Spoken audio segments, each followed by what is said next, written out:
তারপরেও আল্লাহর শুকরিয়া আদায় করতেছেন না। নবী না হয়ে দুনিয়ার, না হয়ে ফেরেশতা আল্লাহর হয়েছি উম্মত আপনার, তার তরে শুকুর। আমি এটা শুনবার চাচ্ছিলাম, শোনেন। এই যে 1000 বার করলেন, এই গজল যখন লেখছে তখন 1000-এর উপরে মানুষ হিসাবই জানত না। তখন কইছে 1000 বার, এখনো 1000। আপনার বলেন তখন 1000-এর কোনো খাওয়া আছে? তাহলে তালের সাথে তাল মিলাচ্ছেন। না না, আমি কি বলছি, তার তরে শুকুর করে চুপ করছি। আমি কি কইছি? কারণ আমি জানি এই গজল যখন লেখছে তখন 1 কেজি গোস্তর দাম আসলো 50 পয়সা। 1 কেজি গোস্তর দাম 50 পয়সা, সে অবস্থায় 1000 বার করছে। আর এখন 1 কেজি গোস্তর দাম 600 টাকা, এখনো 1000। হ্যাঁ, তার তরে শুকুর কোটিবার, তার তরে শুকুর কোটিবার, আলহামদুলিল্লাহ, মাশাআল্লাহ। আল্লাহর প্রশংসা করার 3 নম্বর কারণ হলো আমরা যে কোরআন থেকে তাফসির শুনবো, যে কোরআন থেকে আমরা আলোচনা শুনবো। বিজ্ঞাপনে দিয়েছে তাফসিরুল কোরআন মাহফিল, ঠিক কিনা বলেন? তাহলে যে কোরআন থেকে আপনারা তাফসির শুনবেন, এই কোরআনে কোনো সন্দেহ আছে? 2-1 জন করলেন, বাদ বাকি করলেন না। শোনেন, এই যে আমি যখন বললাম কোরআনে সন্দেহ আছে, আপনারা বললেন না। ফেরেশতা বলল, আল্লাহ যারা কোরআনে সন্দেহ না বলেছে তাদের পুরস্কার কি? আল্লাহ বলে, তাদের জীবন থেকে আমি জাহান্নামকেও না করে দিলাম। সুবহানাল্লাহ, তো ভালোই জোরে করলেন। ও বেহেশত পাওয়ার ধান্দা। শোনেন, কোরআনের ওয়াজ শুনে কোনোদিন কেউ বেহেশতে যাবে না। আবু জেহেল কোরআনের ওয়াজ শুনেছে কিন্তু কোরআনকে বাস্তবে গ্রহণ করেনি। জোরে গান কথা ঠিক কিনা? আপনার মনে করছেন খালি শুনেই যাব? এই জন্য স্বীকারোক্তি দেওয়া লাগবে। কোরআনে কোনো ভুল, কোরআনে কোনো ধোঁকা, যেই কোরআনের সন্দেহ নাই, ভুল নাই, ধোঁকা নাই, সেই কোরআন দিয়ে যদি বাংলাদেশ চলে তাহলে দেশটা কেমন হবে? কেমন ভালো? সবচাইতে ভালো। আমরা এখনো দেখিনি, তবে একটা আন্দাজ করতেছি। কারণ হাসিনা যখন পলাছে, এরপরে আমাদের বগুড়া কাহালুতে আওয়ামী লীগের যত ব্যবসা ছিল, হোটেলে ছিল, দোকান টোকান, বাড়ি ঘর যা ছিল সব লুটপাট করলো। কিন্তু আমরা অনুবীক্ষণ যন্ত্র দিয়ে তদন্ত করে দেখলাম, কোরআনের আইন যারা বাংলাদেশে বাস্তবায়ন চায় তাদের মধ্যে একটা কর্মীও লুটপাটের মধ্যে নাই। সুবহানাল্লাহ খান, সুবহানাল্লাহ খান। তার মানে কি বুঝতেছেন? এখনো কোরআন দিয়ে বাংলাদেশ চলেইনি, শুধু কোরআনের দল করে, যার কারণে তারা কোনো অন্যায় কাজে অংশগ্রহণ করেনি। এখন বললো তাহলে আওয়ামী লীগের ব্যবসা বাণিজ্য লুট করলো কারা? কারা লুট করলো? আপনার মনে করছেন আমরা তার খুব চিনি না? কিসের আগে করছে? আমি যে কথাটা বলতেছি কথার সাথে একটু তাল দেন, তারপরে তাফসীর কাটতে শোনেন। কোরআনে কোনো সন্দেহ, কোরআনে কোনো ভুল, কোরআনে কোনো ধোঁকা, আমরা সেই কোরআন দা আগামীর বাংলাদেশ চালানোর নিয়ত করেছি। আপনাদের নিয়ত আছে? কারা কারা কোরআনের পক্ষে 2 হাত তোলা আল্লাহর দেখান। লিল্লাহু আকবার। আল্লাহ কোরআনের পক্ষে তারা 2 হাত তোলে নিয়ে হাত লুলা করে দিও। আল্লাহ দেখেন তো কে কে তোলে নিয়ে আপনার সারা জীবন খেলে ওয়াজ শুনবেন কিন্তু বাস্তবে আল্লাহর কোরআন গ্রহণ করব না। কোরআনের ভাগ্য বড় খারাপ। আজকে বাংলাদেশের কোন নেতার ছেলেরা কোরআন পড়ে না, সমস্ত গরিবের বাচ্চা কোরআনের হাফেজ হয়। জোরে কান কথা ঠিক কিনা? বড় ভাগ্য খারাপ বাংলাদেশে। বাংলাদেশের এমপির ছেলে হাফেজ নাই, মন্ত্রীর ছেলে হাফেজ নাই, অটো ভ্যান চালায় তার বেটা 2টা হাফেজ। চিন্তা করছেন? গ্রামে একটা এমবিবিএস ডাক্তার থাকলে, একটা ইঞ্জিনিয়ার থাকলে, একটা মেজর থাকলে সবাই বলে আমাদের গ্রামে ডাক্তার আছে, আমাদের গ্রামে মেজর আছে, আমাদের গ্রামে এমপি আছে, কিন্তু ওই গ্রামে 7টা হাফেজ আছে, একবারও কয় না। আপনি জানেন গ্রাম দিয়ে এমপি মন্ত্রী ডাক্তার হেঁটে গেলে কবরের কিছুই হবে না, একটা হাফেজ সাহেব হেঁটে গেলে তার জুতার ভরসা আল্লাহ 40 দিন কবর আযাব মাফ করে দিবে। কারণ কি? ওর মধ্যে যে মালটা আছে, এই বুঝেছেন কোরআন? এই কোরআনের মধ্যে কোনো সন্দেহ নেই। আমি সেই কোরআন থেকে একটা সূরা, ছোট্ট সূরা আপনাদের সামনে আজকে তাফসীর করার নিয়ত করেছি। সূরাটার নাম হলো সূরা কাউসার। নাম কি? হ্যাঁ, কারণ মসজিদকে লক্ষ্য করে যখন মাহফিল, আমাকে একজন বলতেছে, হুজুর আমরা মাহফিল করেছি মসজিদের উন্নয়ন কল্পে, তো মসজিদের উন্নয়ন বলতে আপনারা কি বুঝতেছেন? টাকা কালেকশন করা না মুসল্লি কালেকশন করা?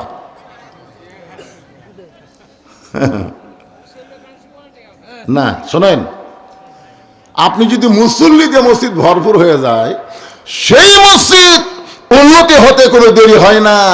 আর মসজিদ সুন্দর করার পরে মুসল্লি যদি মসজিদে না যায়, সেই মসজিদে ধুলাবালি দিয়া টাইলস একেবারে মেখে যায়। যখন কথা ঠিক কিনা? তার প্রমাণ হলো নবী হিজরত করে যখন মদিনাত গেছিলেন, মদিনা থেকে যখন 8ম হিজরিতে মক্কা বিজয় হলো, মক্কা বিজয়ের পরে সাহাবীরা বললেন, ইয়া রাসূলুল্লাহ আমরা আল্লাহর কাবা ঘর তাওয়াফ করতে চাই। কি করতে চাই? আল্লাহ রাসূল বললেন চলো যাই। 7 পাকে এক তাওয়াফ হয়। কয় পাকে? 7 পাকে। সাহাবীদেরকে নিয়ে নবী যখন 4 পাক দিলেন, কয় পাক দিলেন? 4 পাক দেওয়ার পরে রাসূল বলতেছেন, আমরা যে আল্লাহর ঘর তাওয়াফ করতেছি, এই ঘরের খবর কি? আমরা তো খালি বাইরে ঘুরতেছি, এই ঘরের খবর কি? সাহাবীরা বললেন, হুজুর দরজা যখন আছে তাহলে ঘরের খবরও নেওয়ার বুদ্ধি আছে, দরজা না থাকলে নেওয়া যাবে না। যেরকম কবরের খবর আমরা নিবার পারি না, কারণ কবরের দরজাও নাই, জানলাও নাই। যেরকম কথা ঠিক কি না? কিন্তু আল্লাহর কাবা ঘরের দরজা আছে না নাই? কোন দেশের দিকে? একজন কইছে হজ করছেন, কেমনে জানলেন? আরে আসলেই তাই। আমি প্রথমে 11 সালে গিয়া দরজা দেখে আমি আশ্চর্য হয়ে গেলাম যে আমরা বাংলাদেশের দিয়ে মানুষ যেদিকে মুখ করে নামাজ পড়ি, এই দিকেই কাবা ঘরের দরজা। যেরকম সুবহানাল্লাহ। আমি চিন্তা করে দেখলাম যে বাংলাদেশের দিকে দরজা হওয়ার কারণ, তাতে বাংলাদেশের নামাজের সাইজ কি? বিশ্বাস করেন প্রায় 100 দেশের মুসলমানকে আমি কাবার হেরেমের মধ্যে নামাজ পড়তে দেখেছি, বাংলাদেশের মুসলমানের মতন সুন্দর নামাজ পড়তে কাউকে দেখিনি। এর আমার ভাই আছে, উনিও দেখছেন, আমি দেখছি। এই সুদানের এক লোক এরকম নিয়ত বান্ধা, হাত বান্ধা, হাত ছাড়িয়ে দিও নামাজ পড়ে, দুইজন হাত ছাড়িয়ে দিও নামাজ পড়ে, হাফ প্যান্ট পরে থাকে। আপনি শেষদার যাবেন, আপনার মাথার ওপর পা দিয়ে একজন পার হয়ে চলে যায়। যায়। এরকে নামাজ দেখি এই কি নামাজ পড়ে? আর আমাদের বাংলাদেশের মুসলিমরা যখন নামাজ পড়ে, বিশেষ করে কাবার সামনে, আমি সবার চোখের দিকে তাকায় দেখি টপটপ করে পানি পড়তেছে। ধরে কোন সুবহানাল্লাহ। একটু মনোযোগ দিয়ে শোনেন, আল্লাহর নবী বললেন, সাহাবীরা অন্ধভাবে আমরা তাওয়াফ করব না। দরজা যখন আসে কাবা ঘরের খবর আমাদের নেওয়া লাগবে। রাসূল কাবা ঘরের দরজা খুলে আশ্চর্য হয়ে বললেন, আল্লাহর ঘরের মধ্যে 360টা মূর্তি। আল্লাহর কাবা ঘরের মধ্যে 360টা মূর্তি। সুবহানাল্লাহ।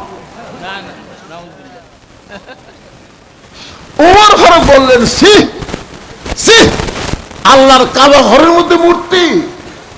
রাসূল বললেন, ওমর, কাবা ঘর আল্লাহর, কিন্তু কাবা ঘরের কাছে যদি মুসলমান না থাকে, এত সুন্দর কাবা ঘরের মধ্যেও মূর্তি ঢোকে। ধরে কোন কি ঢোকে? তাহলে মসজিদের আশেপাশে কি থাকা লাগবে? মুসল্লি থাকা লাগবে। মুসল্লির কালেকশন নেই, মসজিদ 3 তলা করে কোনো লাভ আছে ভাই? তা আজকে যখন এক ভাই বলছে মুসল্লিও কালেকশন, টাকাও কালেকশন, ঠিক আছে, দুটোই হবে, অসুবিধা কি? কিন্তু এই সূরা কাউসারের মধ্যে টাকা কথা পরে আইছে, আগে মুসল্লির কথা আইছে। যাই হোক, এই সূরা কাউসার নিয়ে আপনাদের সামনে আলোচনা হবে। যারা দাঁড়িয়ে আছেন আপনাদের অনুরোধ করে আল্লাহর রাস্তায় আপনারা বসেন, বসেন, সবাই বসেন, বসেন, সবাই বসেন, আল্লাহর কোরআনের বাগানে বসেন। 1 ঘন্টা বসলে 7 বছর নফল ইবাদতের সওয়াব, আর আল্লাহ যদি কবুল করে এই জান্নাতের বাগানে যারা, আজকের পরীক্ষা বদর যুদ্ধের মতো হবে, বদর যুদ্ধের মতন। কুয়াশা পড়তেছে, শীত আছে, তোর বাড়িতে কি ল্যাপ নাই? তোর বাড়িতে কি তোষক নাই? তাহলে ল্যাপ তোষকের মা বাদ দিয়ে এই ঠান্ডার ভিতরে যারা জান্নাতের বাগানে বসেছে, বিশ্বাস করেন আজকের মাহফিল ওসিলায় আল্লাহ সবাইকে জান্নাত দিবার পারে। জোরে কান ঠিক কিনা? কারণ আল্লাহ কোরআনে বললেন, আল্লাযী খালাকাল মাউতা ওয়াল হায়াতা লিয়াবলুয়াকুম আইয়ুকুম আহসানু আমালান ওয়া হুয়াল আজিজুল গফুর। আল্লাহ বলতেছেন তোমাদের মৃত্যু এবং হায়াতকে আমি আল্লাহ সৃষ্টি করেছি পরীক্ষার জন্য। ধরে কোন কিসের জন্য? পরীক্ষার জন্য। আজকের পরীক্ষা আইয়ুকুম আহসানু আমালা, সুন্দর আমল হলো আরামের বাড়ি বাদ দিয়ে জান্নাতের বাগানে এসে বসা। এই বসাটা যারা বলকে 8টা সন্তান দিয়েছেন। জোরে কোন কয়টা? 8টা। তার মধ্যে ছেলে হলো 4টা, মেয়ে হলো 4টা। আল্লাহ কিন্তু নবীকে ছেলেও দিছিলেন। 4টা ছেলের নাম হলো তৈয়ব, তাহের, মনে আছে? তৈয়ব, তাহের, ইব্রাহিম আর কাসেম। এই 4টা হলো নবীর ছেলে। আর 4টা মেয়ে হলো জয়নাব, কুলসুমা, তারপরে রোকেয়া আর ফাতেমা। 4টা মেয়ের নাম কি? জয়নাব, কুলসুমা, রোকেয়া আর ফাতেমা। আল্লাহর কি শান যে আল্লাহ 4টা ছেলে দিলেন ঠিকই, কিন্তু অল্প বয়সের মধ্যে ছেলেদেরকে আল্লাহ নিয়ে নিলেন। দিলেন ঠিকই কিন্তু হায়াত দিলেন না। এটা আল্লাহর একটা শান। বলেছেন আল্লাহর কি?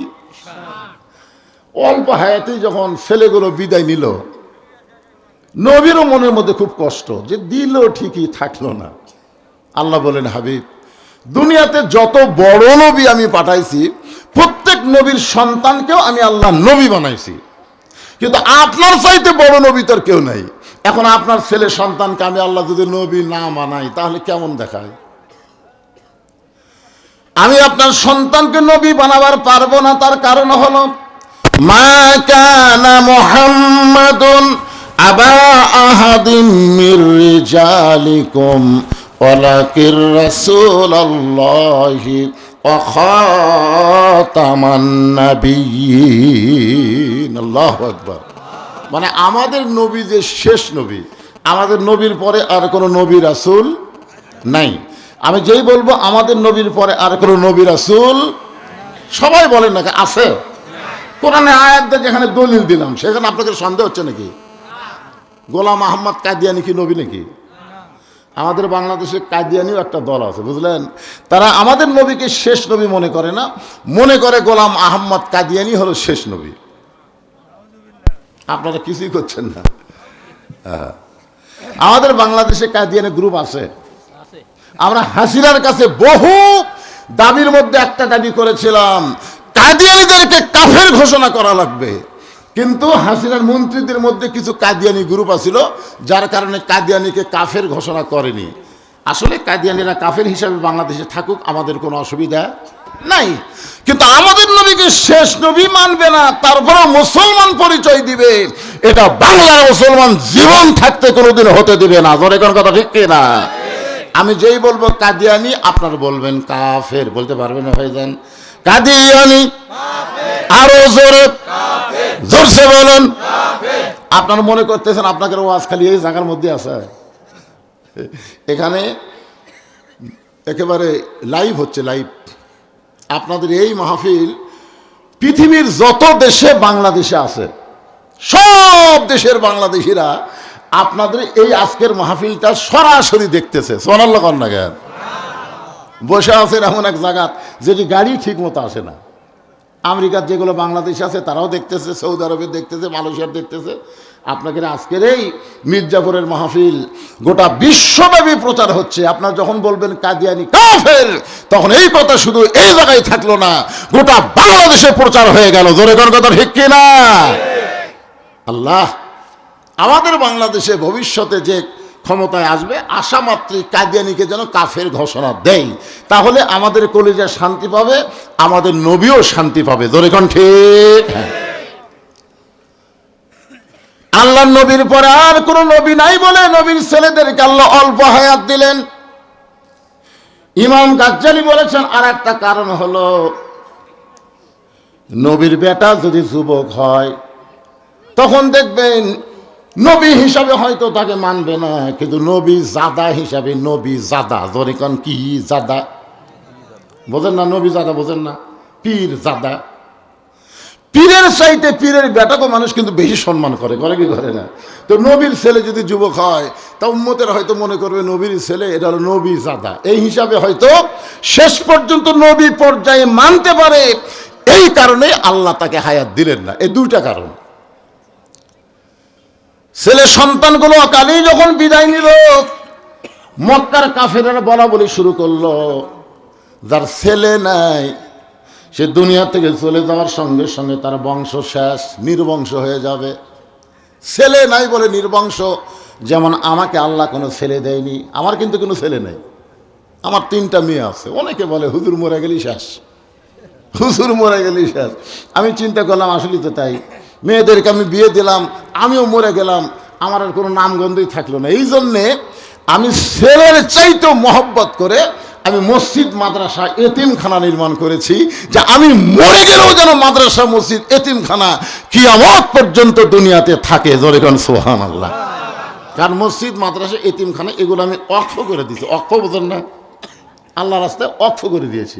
তাহলে মরে গেলে থাকবে কি থাকবে না? কোন এর জন্য জমা জমি পুকুর পুষ্করি এগুলো অক্ষ করে দেওয়া হয়েছে, যে আমি মরে গেলেও যেন বাংলাদেশের মানুষ জানে যে বদরুশিদ নামে একজন আসিল পারে এই যে মাদ্রাসারে, এই যে মসজিদে। তার মানে বোঝা গেল আমি মরে গেলেও মরবো না। জোরে কোন কথা ঠিক কি না? তা আল্লাহ রাসূল মরে গেলে নির্বংশ হবে। নবীর মনের মধ্যে যখন এই চিন্তা হয়, এমন সময় আল্লাহ নবীকে সান্ত্বনা দেওয়ার জন্য এ সূরা কাউসার নাজিল করলেন। জোরে কোন সুবহানাল্লাহ। ও গো নবী, আপনার কাছ থেকে ছেলে সন্তান কাইরা নিয়ে কি হলো? আমি আপনাকে তার চাইতে শ্রেষ্ঠ নিয়ামত দান করলাম। সেই নিয়ামতটা হলো ইন্না আ'তাইনাকাল কাউসার। হাসর হবে তামার সানি, উম্মত বলবেন পানি পানি। হাসর হবে তামার সানি, উম্মত বলবেন পানি পানি। সেই কঠিন দিনে নবী বিনে, সেই কঠিন দিনে নবী বিনে পানি দেওয়ার সাধ্য কারো নাই। সাল্লাল্লাহু আলা মুহাম্মাদ সাল্লাল্লাহু। ইমাম মালিক এবং ইমাম গাজ্জালি রহমতুল্লাহ এক বয়ান করেছেন যে হাউজে কাউসারের 1 পেয়ালা পানি পান করে কেউ যদি জাহান্নামেও যায়, আল্লাহ জাহান্নামকে জান্নাত বানায় দিবে। সুবহানাল্লাহ। আসতে করলেন কেন? কি বুঝলেন না? মনের ইউনিয়ন বিএনপির সভাপতি জনাব এস.এম. ফারুক 2000 টাকা। আচ্ছা আচ্ছা, ওয়াজ করতে করতে এরকম যদি দান আসে আর যদি আমাকে আটকে দিয়ে দিয়ে দানের কথা, আপনি কাছে তখনকার নাম ওটে রে, ওটা ওটা বসে চলবি না বাজান, কালেকশন করবো আগে।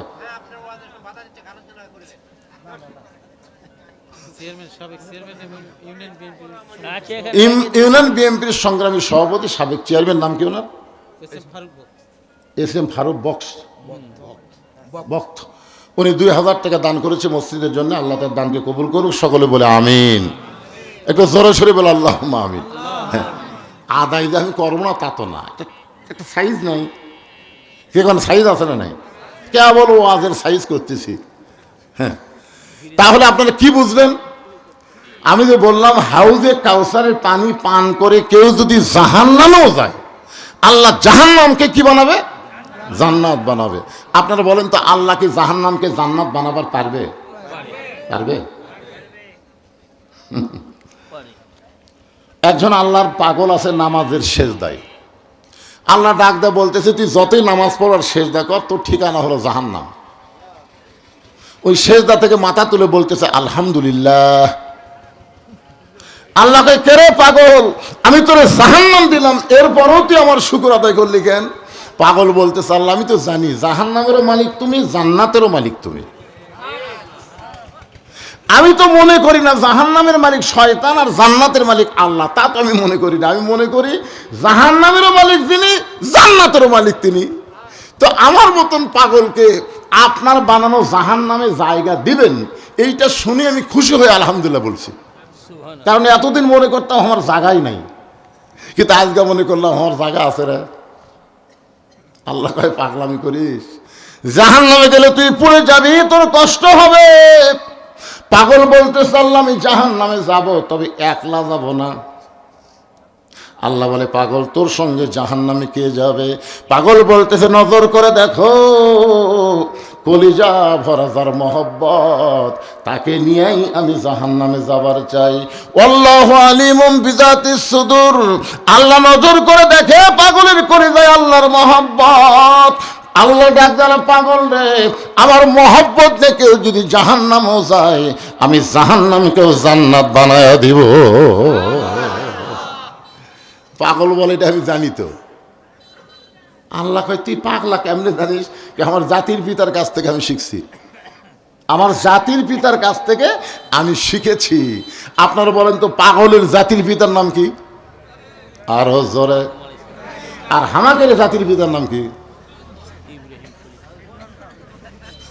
কে রে? বাঙালি। এই বাঙালি আমাকে না আগে যেই বলদ, মানে যে আড়িয়ার ওই তলকার ওই বিসি বার করে, ওকে আগে বাঙালি করে করছে।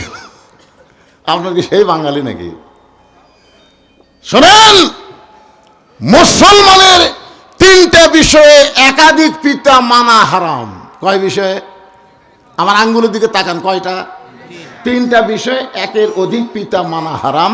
একটা হলো আদি পিতা আদম আলাইহিস সালাম, একটা হলো জাতির পিতা ইব্রাহিম আলাইহিস সালাম, আর একটা হলো জন্ম দেওয়া বাপ।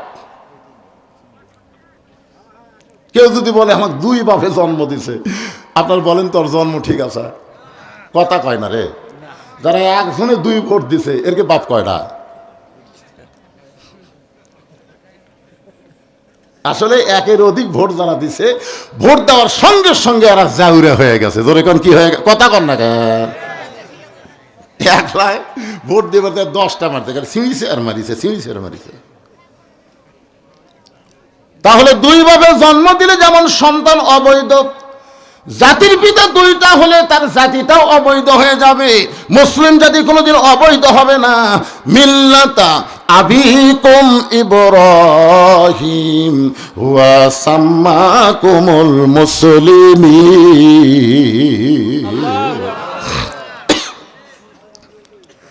পাগল বলতেছে আমার জাতির পিতার কাছে আমি শিখেছি। আল্লাহ বলে কি শিখলা পাগল? পাগল বলতেছে আল্লাহ আমার জাতির পিতার কলিজার মধ্যে তোমার মহব্বত থাকার কারণে তুমি নমরুদের চুলা যদি শান্তির বাগান বানাবার পারো, আমার কলিজায় যদি তোমার মহব্বত থাকে, তুমি জাহান্নামকেও জান্নাত বানাবার পারবে। হাউজে কাউসার এমন একটা পিয়ালা যেটা ভিতরে ঢুকলেই যদি আপনি জাহান্নামও যান। যদি শব্দটা উল্লেখ করার কারণ হলো আমরা মুসলমান হওয়ার পরেও জান্নাত পাওয়ার ব্যাপারে সন্দেহ করি। এরকম মুসলমান আছে না নাই? নাই? জান্নাত পাই কি না পাই, পাই কি না পাই, পাই কি না পাই। তো জান্নাত তুই পাবি নাকি হিন্দুরা পাবি? আপনারা খান তো জান্নাত কে পাবে? কথা কয় না রে ভাই। ফাদখুলি ফি ইবাদি ওয়াদখুলি জান্নাতি। যে আল্লাহর বান্দা হবে সেই জান্নাত পাবে। জোরে গান সুবহানাল্লাহ। এখন আমরা যারা এখানে বসে আছি, আমরা কার বান্দা? ভাইজান এই কথা যখন বলা হয় এই সময় মুখ বন্ধ হবি না তো, বোঝেন না কেন? আমরা কার বান্দা? আরো জোরে জোরসে বলেন আল্লাহু লা ইলাহা ইল্লা হুয়াল হাইয়ুল কাইয়ুম। মন যদি চায় আপনি আলিফ বাদ দেন তো আল্লাহ বাদ দিবার পারবেন? লিল্লাহি মা ফিস সামাওয়াতি ওয়াল আরদ। মন যদি চায় আরেকটা লাম বাদ দেন, আল্লাহ বাদ পড়বে? লাহুল মুলক ওয়া লাহুল হামদ। আবার যদি মন চায় একটা লাম বাদ দেন, এরপরে আল্লাহ বাদ পড়বে না। হুয়াল্লাহুল্লাযী লা ইলাহা ইল্লাহু। কে রে ভগবান গুরু? তোরকে ভগবানের ভ বাদ দে তো। দেখ তো গবানের কোনো অর্থ ডিকশনারি পাওয়া যায় কিনা? গবানের গ বাদ দিলে বান মানে বন্যা, বিলের মানুষেরা চায় না। জোরে কোন কথা ঠিক কিনা? আর বা বাদ দিলে ভগবান নো নাই। আর সেই ভগবান গ্রুপ নাকি আমাকে বাংলাদেশ আক্রমণ করবার চায়। এই ভারতের মুদ খাওয়া মুদি, এই গরুর মুদ খায়। এই শালা মুদি কয়েকদিন হলে হাসিনাক বাঁচানোর জন্য আমাকে বাংলাদেশ আক্রমণ করবে। তোরকে ভগবানের পাওয়ার নিয়ে বাংলার জমিনে আসলে যে কয়জন ঢুকবে আমরা সবার নুনু কেটে মুসলমান বানা দেবো। জোরে কোন কথা, ঠিক কথা বলে, খালি ঢুকে দেখ ভগবান কাক কয় আর আল্লাহ কাক কয়। বাংলার মাটিতে আসলে বুঝবার পারবি। হ্যাঁ, একবার তকবীর মারলে ভগবান গুরুকে লুঙ্গি খুলে যাবি রে। ওরা যে ধুতি পরে থাকবি, ধুতির গিরা খুলে যাবি। জোরে কোন কথা, ঠিক না? লিল্লাহে তাকবীর। আল্লাহ রাসূল বলে গেছেন হিন্দু মুসলমানের মধ্যে একটা যুদ্ধ হবে, সেই যুদ্ধের নাম হলো গাজওয়াতুল হিন্দ। লাখ মুসলমানের সঙ্গে লাগা, দেখ অবস্থা কি হয়। আল্লাহর বান্দার একটু মনোযোগ দিয়ে শুনবেন। এই হাউজে কাউসারের এত পাওয়ারফুল পানি পান করবে কারা? কারা পান করবে? সবাই কি পাইকারি হারে পানি পান করবে নাকি? আল্লাহ তাআলা এখানে বলে দিলেন হাউজে কাউসারের পানি পান করতে গেলে তাদের মধ্যে দুইটা আমল থাকা লাগবে। এক নম্বর আমল হলো ফাসাল্লি লিরাব্বিকা, আর দুই নম্বর আমল হলো ওয়ানহার। একটা হলো নামাজ আর একটা হলো কুরবানি। এই দুইটা আমল যারা করবে তারাই পান করবে হাউজে কাউসারের পানি। এখন আপনারা কারা কারা মাগরিব এশার নামাজ পড়েননি? না না, কারা কারা মাগরিব এশার নামাজ পড়েননি তারা কিন্তু হাউজে কাউসারের ধারও তো দাঁড় পারবেন না। কে কে পড়েননি এবার চিন্তা করেন। আপনারা হয়তো পোলা পাতে পারেন, মোনাজাতের পরে তাবারক আছে, তাবারক পাতে পারেন, কিন্তু হাউজে কাউসারের পানি পাবেন না। এই পানি যদি পান করতে চান তাহলে তওবা করতে হবে, নিয়ত করতে হবে ফজর নামাজ থেকে এক নামাজ আর বাদ দেব না। আল্লাহ বলে এরকম সৎ নিয়ত করার সঙ্গে সঙ্গে যত নামাজ পড়ার না পড়ার পাপ হয়েছে এই নিয়ত করার সঙ্গে সঙ্গে আমি আল্লাহ মাফ করে দিলাম। তাহলে হাউজে কাউসারের পানি যদি পান করবার চাই, মাগরিব এশা যারা পড়ি নাই এই মুহূর্তে তাদেরকে দল পরিবর্তন করে নামাজি থেকে নামাজি হওয়া লাগবে। যেরকম ঠিক কথা কন না কেন ভাই? আচ্ছা, এখানে এত লোক দাঁড়িয়ে থাকার কারণ কি আমি বুঝি না তো। বহু মাহফিল জীবনে করলাম বারে, এইরকম দাঁড়িয়ে থাকার কারণ আমি বুঝা পাই না। আচ্ছা, যদি না আপনি যান না কে ভাই, চলে যান। আপনাদের মতন লোকেরা ওয়াজ না শুনলে আল্লাহর কোরআনের ক্ষতি হবে, তখন মাহফিলের ক্ষতি হবে। কিন্তু এখানে দাঁড়িয়ে থাকলে বৃষ্টি লাগে। আমি দেখতেছি কতগুলো মানুষকে বারবার ওদের দিকে তাকায়। হ্যাঁ, বসেন না হয় চলে যান। ইসলাম এত কিরবন না, ইসলাম এত ছোট না। ইসলাম হলো এমন একটা ধর্ম যেইটার দরজা সবসময় খোলা থাকে। আছে না নাই? জোরে কেন আছে না নাই? আল্লাহ বলেছেন লা তাকনাতু মির রাহমাতিল্লাহ ইন্নাল্লাহা ইয়াগফিরুয যুনুবা জামিআ ইন্নাহু হুয়াল গাফুরুর রহিম। আল্লাহ রহমত থেকে নিরাশ হইতে আল্লাহ নিষেধ করছে। আল্লাহ পাপকে ঘৃণা করে, কিন্তু পাপীকে আল্লাহ ঘৃণা করে না। পাপী যে কোনো সময় দল পরিবর্তন করে শয়তানের দল থেকে আল্লাহর দলে আসতে পারে। জোরে কোন কথা, ঠিক কিনা? আমরা বেনামাজি যারা নামাজি হয়ে গেলাম, আর কোনো টেনশন আছে? এক নম্বর হলো নামাজ। এই নামাজ আদায় করলে লাভটা কি? আল্লাহ কোরআনে বলেছেন ইন্নাস সালাতা তানহা আনিল ফাহশাই ওয়াল মুনকার। একমাত্র নামাজই পারে মানুষকে যাবতীয় খারাপি থেকে বাঁচায় দিতে।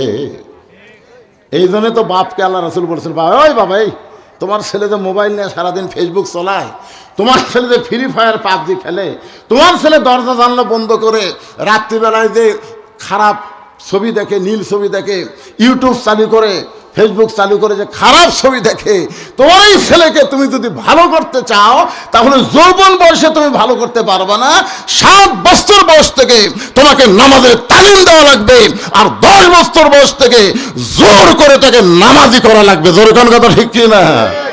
আজকে আপনার ছেলে মেলার মধ্যে ঘুরতেছে, মাহফিলে বসতেছে না, আপনি বাপ হিসাবে কি মাপ পাবেন? আল্লাহ কবে তুই বেটা জন্মাসু না পাটা জন্মাসু? তোর যদি বেটা হতো তাহলে কোরআনের মাহফিলে বসতো। তুই পাটা জন্মানোর কুরআনের কারণে তোর পাতা মেলার মধ্যে ঘুরলো আর রাস্তা ঘুরে বেড়ালো। জোরে কোন কথা বল না কেন রে ভাই? ওই বাপ জান্নাত পাবে না যতক্ষণ ওর বেটা নামাজি না হবে। ইয়ার কি না, ইসলাম ইয়ার কি মারার ধর্ম না। এখানে আল্লাহ বলতেছেন কু আনফুসাকুম ওয়া আহলিকুম নার, জাহান্নামের আগুন থেকে যদি বাঁচতে চাও তাহলে তুমি শুধু একলা বাঁচলে হবে না, তোমার আহাল পরিবার নিয়ে বাঁচা লাগবে। এ কথা কার? জোরে বলেন। জোর হলো না? আরো জোরে। এ যতবার আল্লাহ বলেন একটা জিকির হলো না? আরে এক নম্বর হলো নামাজ। এই নামাজটা বললো সেদের ওয়াজ দেওয়া হবে না। দেখতে দেখতে আমার ওয়াজের বয়স 42 বছর চলতেছে। 42 বছর ওয়াজ দিয়া 42 জনকে নামাজি বানাবার পারলাম না। 42 বছরের ওয়াজ দিয়া 42 জনকে নামাজি বানাতে পারলাম না। পাইকারি হারে সমস্ত মুসলমানকে যদি নামাজি করতে চাই তাহলে মক্কার ইসলাম দেওয়া হবে না, মদিনার ইসলামের কাছে যাইয়া লাগবে। পাইকারি হারে সমস্ত মুসলমানকে যদি নামাজি করতে চাই তাহলে মক্কার ইসলাম দেওয়া হবে না, মদিনার ইসলামকে গ্রহণ করা লাগবে। বাংলাদেশে মক্কার ইসলাম চলতেছে, আগামীতে যদি কোরআনটা বাংলাদেশ চলে তাহলে বাংলাদেশ মদিনার ইসলাম পেয়ে যাবে। জোরে কোন কথা ঠিক কিনা? কথা বলে। মক্কার ইসলাম হলো নবী, ইমাম আর আবু জেহেল নেতা। মক্কার ইসলাম। আজকে বাংলাদেশের মৌলবীরা হচ্ছে মসজিদের ইমাম আর শালা দুর্নীতিবাজ চোর বাটপার হলো নেতা। জোরে কোন কথা ঠিক কিনা? কথা কন না কেন? এটা হলো বাংলাদেশের চরিত্র। তাছাড়া হাসিনা পলানোর সাথে সাথে 300 জন এমপি সব চলে গেল। আপনাকে এটা পলাবার পারিনি পারে, বিমানবন্দর যে ধরা পড়ছে। কয়েকদিন আগে পলককে যখন ওই আদালতে হাজির করতেছে, বুঝলেন, পলক কান্দিস কে?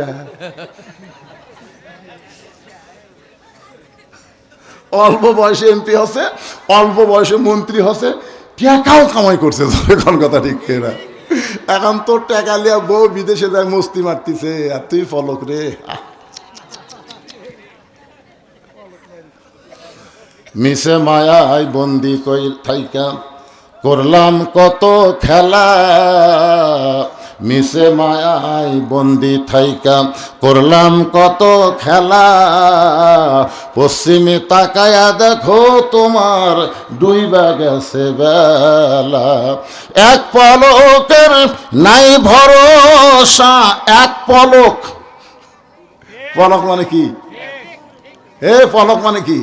এক পলকের নাই ভরসা, মিশে সকল আশা, কখন বুঝি দারুণ ঝড়ে, কখন বুঝি দারুণ ঝড়ে ভাঙবে তোমার বাসা, পাখিরে সবই মিশে আর ফাঁকি। এত টাকা কামাই করলো ভাই। 300 জন এমপি পলে গেল। আর এই ফিডার খাওয়া চামচা, ফিডার খাওয়া চামচা বোঝেন না? এই চামচারা মাঝে মধ্যে গুজব তুলতেছে আমাকে আপা আবার ফেরত আসিবে। শালা ফিডার খাওয়া চামচা, তোরকে আপা ফেরত আসবি? তোরকে আপা জানে যে অন্যায় করেছি, বাংলাদেশে ঢোকার সাথে সাথে আইনা ঘরের মধ্যে তুলবি। তোর এখন কথা ঠিক না? এক সাইদে হুজুরের গোয়ার দোয়াজা লাগিয়েছে হাসিনা ভাই। লোকটাকে অন্যায় ভাবে 13 বছর জেলখানাত বন্দি হলো। জেলখানার মধ্যে যখন লোকটা সুস্থ অবস্থায় আছে, জোর করে তাকে হাসপাতাল নিয়ে গিয়ে হত্যা করা হলো। জোরে কোন কথা ঠিক? কথা বলে।